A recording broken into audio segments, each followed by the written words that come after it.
Ah, Christmas.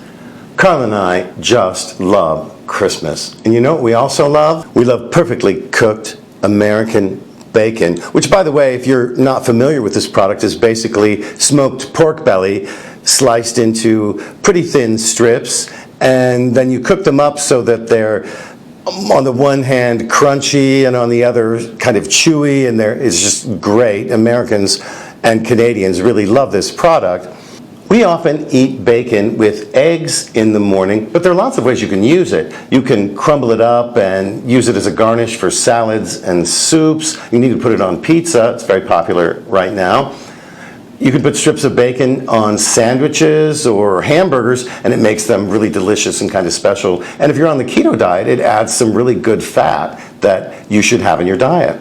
The thing about it is, though, that it's hard to cook bacon correctly and get it this perfect crunchy, chewy kind of texture, especially if you try to do it on the stovetop in a skillet.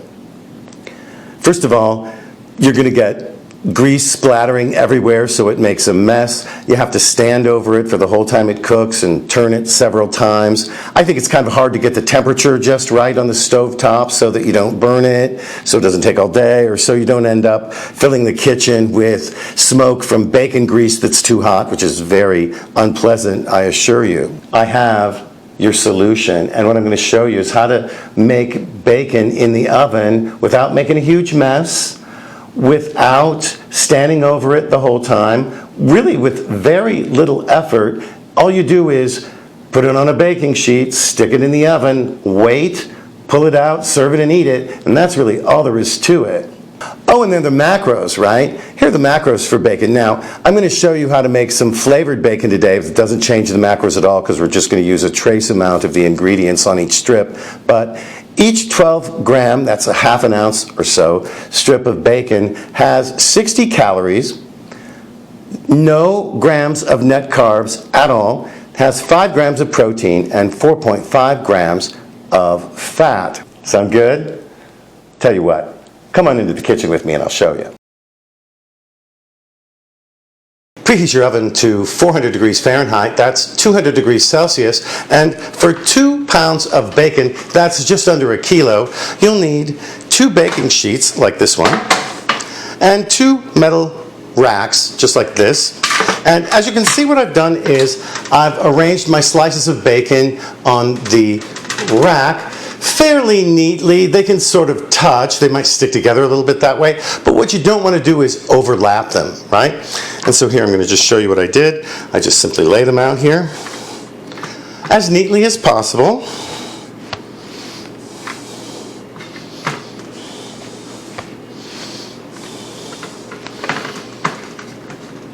I want to fit as many as I can on the rack. Voila. There we go. Really nothing to it, right? We can cook these as is right now, or we can add some seasonings to these that I think you might find interesting. Like pepper bacon, just sprinkle a little ground black pepper onto each strip.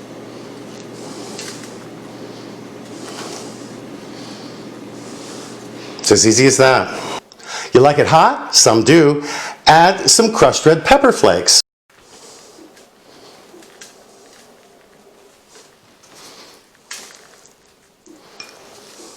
Like it sweet? You can always add some keto maple syrup, and what you do is just simply brush it on like this. This will remind you of having bacon with pancakes, actually. This is really good. Just a side note, don't keep the maple syrup that you've done this with. If you've used a brush, you're going to contaminate it, and just throw it away when you're done. These are now ready to go into our preheated oven, and depending on the thickness of your bacon, it'll take them 30 to 40 minutes or so to cook. You'll want to switch the places of the baking sheets on the racks in the oven halfway through as well.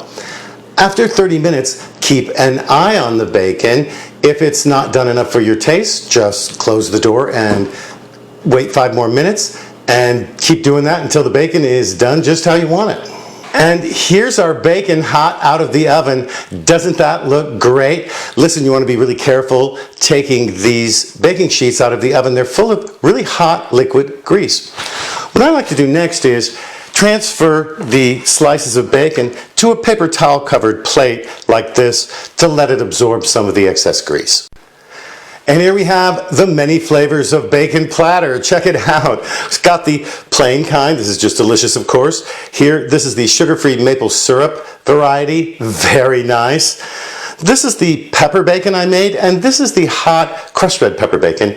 And these are going to be really great for breakfast, for sandwiches, as crumbles on salads and on soup. I'm thinking it might be great on my cauliflower soup. I'll put a link to that up here on the screen. And so I hope you'll make this recipe. These are really great.